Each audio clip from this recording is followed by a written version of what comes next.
the impact of the Finance Act of 2023, and he's given us just those three examples, but also giving us the background of what is the manufacturing sector looking like right now. What is the idea and the ambition for the manufacturing sector is to contribute to the GDP by 20% by the year 2030. Last year, you contributed 9.2% or thereabouts to 7.8%. 7.8%. Jesus. So let's talk about now the finance bill. What are the proposals here? So you want to start with the good news or the bad news? No, I mean they're good mix news them up? Okay. because looking at now where we've come from, we spent inordinate amount of time just looking at how do we work together with government, how do we create a philosophy of growth, and we say, look, we don't need to reinvent the wheel. Let's look at what the philosophy of EAC is from taxation point of view, and their four-band structure. It's a four-band structure. So if you do not have raw materials within EAC, then don't put levies, don't put taxes. Let us have zero taxation on those raw materials, because when you bring the raw materials, you put them in the factory for value addition, that's where the jobs are. Yep. Number two, if someone has that raw material but not in sufficient quantities, we'll actually propose that we add 10% duty to protect them. That's what we did for clinker, right? That's what we did for steel. That there is a duty, 10% duty, but we know you don't have enough.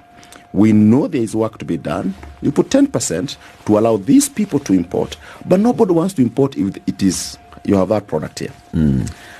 25% on intermediate products, raw materials. Even if they're available here and you impose 25%, you are sufficiently able to compete. Yeah. The last one is that 5% on finished goods.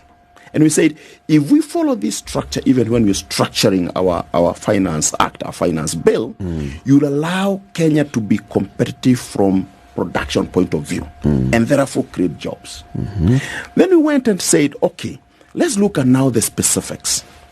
And the CS for industrialization, or MITI, formed a group, Kenya Business Reform Action Plan, where we sit and we say, look, we've talked about ease of doing business. Let's look at the cost of doing business. And we came out 4 costs, just to guide the process, because the budget process is a long process. We started way back in September last year. Yeah. And we said 4 key costs: the cost of taxation, the cost of energy, the cost and tenure of capital, and the cost of or what you call regulatory costs. Right? And said, let's work on a program where we propel way before you work on the finance bill. We escalate this all the way to the highest level so that they find their ways into the finance bill. Once we do this, we'll be able to produce. Yeah. Now, the bill comes out. And we're still discussing the same things we're discussing in 2023. Now, the export levy that was on 3 products, broad products, has now been extended to about 60 products. What? Okay? We were here talking about edible oil, right? Yep. And that's what we discussed last time. Yes. And I told you it's going to be a disaster, because at that time the government attempted to import finished goods. And we said, why would you do that? Now, if you go to ICD and some warehouses in Mombasa, they're still full of that oil. There's about 2 acres of oil in ICD, just packed. But that's a conversation for another day. Now, we're talking about impose of excise duty on the crude palm oil. We are talking about eco-levy, which applies to almost all packaging materials. And that's why when we have done the calculation, that the cost of cooking oil will go up by about 80 to 100%. Double. Now, it's going to double, yes. The cost of Because you see what you've done. Oil. Cooking oil. Because what you've done is to add excise on the raw material. Yeah. Or, raw material is not just, the raw material, this intermediate raw material, that is a crude palm oil. And then you put excise, which you cannot recover when you sell your product. And there is one thing that policymakers, I think, may need to understand, and I'm not sure they understand it very well. You do not tax companies or products. The person who pays that tax is a consumer.